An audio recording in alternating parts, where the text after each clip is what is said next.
توجہ فرمائیے آپ نے، بھائی بغیر بنانے والے کے کچھ بھی بغیر بنانے والے کے نہیں بنتا. کوئی نہ کوئی ہونا چاہیے جو بنائے. میں چاہتا ہوں میرے نوجوان کچھ باتیں اپنے ذہن میں محفوظ کریں، کچھ توحید کی دلیلوں کو اپنے ذہن میں رکھیں، تب بات واضح ہوگی. اچھا وہ سنا ہے نا وہ واقعہ، تو 50 مرتبہ سنا ہوگا کہ کوئی خاتون، کوئی ضعیفہ، کوئی بڑھیا چرخہ چلا رہی تھی، کسی نے آ کے پوچھا اور اس نے دلیل میں یہی کہا کہ جب تک میں چرخہ چلاتی ہوں چرخہ چلتا ہے، اور جب ہاتھ روک دیتی ہوں چرخہ رک جاتا ہے. تو مان لو کہ اس دنیا کو چلانے والا کوئی ہے، جس دن وہ ہاتھ روک دے گا کائنات رک جائے گی. چھوٹی چھوٹی باتیں مگر دلیل ہے توحید پر. اچھا عجیب سی بات ہے، ائمہ معصومین سے اگر کوئی آ کر دلیل پوچھتا تھا کہ پروردگار کے وجود کی کوئی دلیل دے دیجیے، جیسے جامع الاخبار میں ایک روایت ہے، مولا متقیان امیر المومنان علی بن ابی طالب علیہ السلام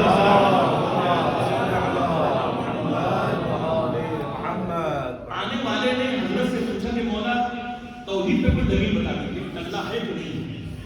اچھا ایک بات سمجھ لیجیے، اگر کوئی دیہات کا آدمی پڑھا لکھا نہ ہو، بالکل پڑھا لکھا نہ ہو، کچھ بھی نہ جانتا، اگر وہ آ کر مجھ سے آ کر پوچھے کہ مولانا توحید کی دلیل سمجھائیے کہ اللہ ہے کہ نہیں ہے، تو ہم سوچیں گے کہ کوئی کتاب سے موٹی سی روایت نکالے اور اتنی زوردار حدیث اس کو سنا دے، چاہے وہ سمجھ پائے یا نہ سمجھ پائے.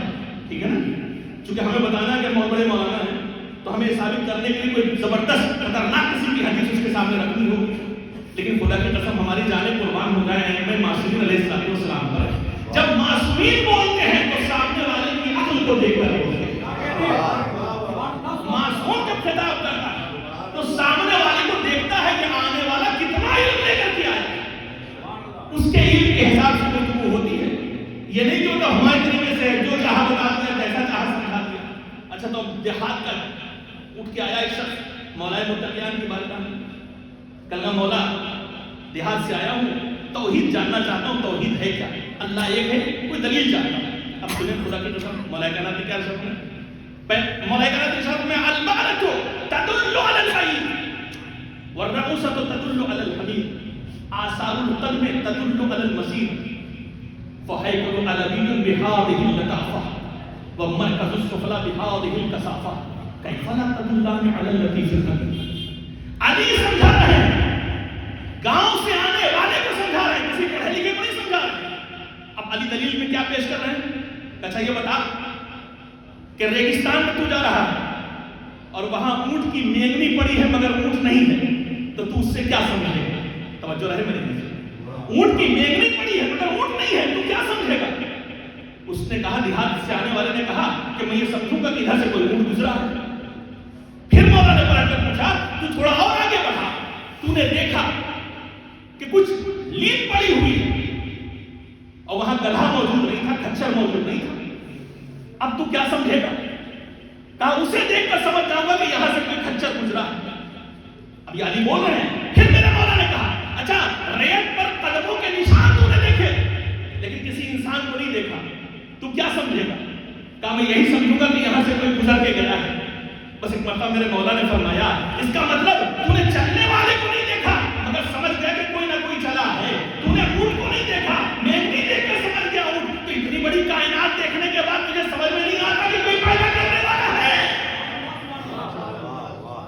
یہ علی توحید سمجھا رہے ہیں، آنے والے کو میرے مولا توحید بتا رہے ہیں. تو توحید اگر ہم نے سمجھ لیا. اچھا آج مشکل کیا ہے؟ مشکل یہ ہے کہ بعض افراد شکایت کرتے ہیں کہ ہمیں نماز میں لذت نہیں آتی، نماز پڑھنے کا دل نہیں چاہتا، زبردستی جاتے ہیں پڑھنے کے. ایسا کیوں ہو رہا ہے بھائی؟ کیوں ہو رہا ہے ایسا؟ اس لیے کہ ہم نے توحید کو سمجھا ہی نہیں. اگر خدا کو سمجھے ہوتے تو ہماری عبادتوں میں لذت آ جاتی. ہم جس کی عبادت کر رہے ہیں اسے سمجھے ہی نہیں. اسے سمجھا ہوتا تو سمجھ میں آتا کہ بھئی عبادت ہے کیا. توجہ چاہتا ہوں میرے لیے. اب آئیے یہاں تک میں آپ کو لے آیا. اب آئیے فارمولہ کیا تھا؟ جو دکھائی دے اسے مانو، جو دکھائی نہ دے اسے نہ مانو. اسی فارمولے کے تحت جنت کا انکار، جہنم کا انکار، سلسبیل کا انکار، کوثر کا انکار، قیامت کا انکار، حوروں کا انکار، غلمان کا انکار، کوثر کا انکار، ہر چیز کا انکار جو دکھائی نہیں دے رہی، کہا نہیں موجود ہی نہیں، تمام چیزوں کا انکار کر دیا گیا اسی ایک فارمولے میں۔ لوگوں نے منع کر دیا نہیں ہم نہیں مانتے کہ دکھائی نہیں دے رہا۔ اگر آپ آخری آدمی تک متوجہ تو بات عرض کرو، بھائی میں آپ سے سوال پوچھوں، خدا نے کیا کہا؟ ہم تمہارے نفسوں میں بھی دکھائیں گے کہ ہم موجود ہیں، ہر انسان کے اندر ہم موجود ہیں۔ اب کیسے ہم موجود ہیں سنیے توجہ سے میرے لیے۔ بھائی میں آپ سے سوال پوچھ رہا ہوں، میں آپ سے پوچھ رہا ہوں، آپ ہیں؟ آپ مجھے دیکھ رہے ہیں، میں آپ کو دیکھ رہا ہوں، میں آپ سے ابھی پوچھ رہا ہوں مجلس میں، آپ ہیں؟ تو آپ نے اپنا ایک ہاتھ اٹھایا، ہاتھ ہلا دیا، آپ نے اپنا ہاتھ اٹھا کر بتایا کہ ہم ہیں۔ میں نے کہا کہ آپ نہیں ہیں، یہ آپ کا ہاتھ ہے۔ توجہ رہے میرے لیے، یہ آپ نہیں ہے، آپ کا ہاتھ ہے۔ پھر میں نے یہی سوال آپ سے پوچھا، آپ موجود ہیں؟ آپ نے سر ہلایا۔ میں نے کہا صاحب یہ آپ نہیں، یہ آپ کا سر ہے۔ پوری توجہ رہے میرے لیے۔ پھر میں نے یہی سوال آپ سے پوچھا کہ بھئی آپ ہیں؟ آپ نے اپنے جسم کو ہلایا۔ میں نے کہا یہ آپ نہیں ہے، آپ کا جسم ہے۔ پوری توجہ چاہ رہا ہوں، یہ آپ کا جسم ہے۔ تو جب میں نے سوال کیا، آپ نے ہاتھ ہلایا، میں نے کہا یہ آپ کا ہاتھ ہے، آپ نہیں ہے۔ آپ نے سر ہلایا، یہ آپ کا سر ہے، آپ نہیں ہے۔ آپ نے اپنا بدن ہلایا، یہ آپ کا بدن ہے، آپ نہیں ہے۔ تو سوال یہ بھی آپ کہاں ہیں؟ توجہ رہے میرے لیے، بھئی آپ کہاں ہیں؟ تو آپ تو اپنے کو بتا ہی نہیں پا رہے کہ آپ ہیں کہاں۔ اچھا آپ دکھائیے تو آپ ہیں کہاں؟ اب دکھانے کے لیے ہاتھ ہے، دکھانے کے لیے سر ہے، دکھانے کے لیے پیر ہے، دکھانے کے لیے بدن ہے، مگر آپ موجود نہیں ہیں، آپ کہیں نہیں۔ اب میں کہوں گا نا پلٹ کر کے آپ سے، جب آپ دکھائی نہیں دیتے ہیں تو فارمولہ تو آپ ہی نے بنایا ہے نا، جو دکھائی نہ دے اسے نہ مانا۔ بھائی فارمولہ تو کسی کا بنایا ہوا ہے نا کہ جو چیز نظروں کی رینج میں نہ آئے اسے نہ مانے۔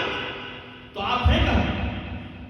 آپ ہیں ہی نہیں۔ اگر آپ ہیں تو ثابت کیجیے کہاں ہیں آپ نہیں بتا پائیں گے کیا بتائیے صاحب۔ جب بھی آپ کچھ دکھائیں گے وہ آپ کا ہوگا۔ آپ یہ نہیں کہتے ہاتھ کے لیے کہتے میرا ہاتھ، ایک نسبت لگی ہوئی ہے۔ میں نہیں کہتے میرا ہاتھ، میرا پیر، میری گاڑی، میرا مکان، اس کا مطلب آپ سے جدا کوئی شے ہے۔ توجہ نہیں جو بات میں عرض کرنا چاہ رہا ہوں۔ تو جب بھی آپ سے دلیل مانگی، آپ نے دلیل کون سی دی؟ جو آپ کو نہیں ہے وہ دلیل دیا۔ تو آپ نے جھجھلا کے کہا کہ یہ ہاتھ پیر یہ سب کچھ سب ملا کر کے ایک میں بنتا۔ توجہ ہے میرے دوستو، یعنی انہیں